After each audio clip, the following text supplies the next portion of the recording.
આજે યુવાનોમાં ગરબાનું મહત્ત્વ ખૂબ વધી ગયું છે, ત્યારે હું ગરબા વિશે થોડું કંઈક કહેવા માગીશ. ગરબો એટલે કે સંસ્કૃત શબ્દ ગર્ભથી પરથી આવેલો છે. એટલે કે આપણે આની અંદર જે જ્યોત પ્રકાશે છે એક આત્માનું સ્વરૂપ હોય છે, અને જે આ છિદ્રો હોય છે એ અલગ અલગ પ્રકારનું વર્ણન કરે છે. એટલે ગરબા બે પ્રકારના હોય છે, એક તો 9 છિદ્રોવાળા અને એક તો 27 છિદ્રોવાળા. આજે હું તમને એના વિશે જણાવીશ. ગરબામાં 9 છિદ્રો માનવ શરીરના સ્વરૂપો દર્શાવે છે, એટલે કે આંખ, નાક, કાન, મુખ, ગુદા અને જનેન્દ્રિય. આમ જ્યારે માણસ મૃત્યુ પામે છે ત્યારે આ 9માંથી કોઈ પણ એક જગ્યાએથી જીવ જાય છે.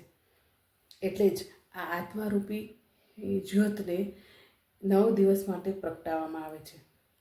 બીજો ગરબો છે 27 છિદ્રોવાળો, તો કે બ્રહ્માંડનું પ્રતીક દર્શાવે છે.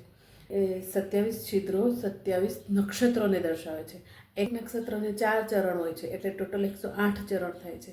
એટલે જ તો કહેવાય છે કે ગરબાને વચ્ચે રાખીને 108 વાર પ્રદક્ષિણા કરવાથી આખા બ્રહ્માંડની પ્રદક્ષિણા કર્યાનું ફળ મળે છે.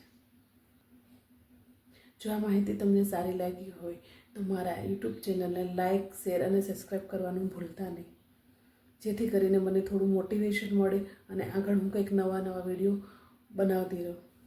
જય શ્રી કૃષ્ણ.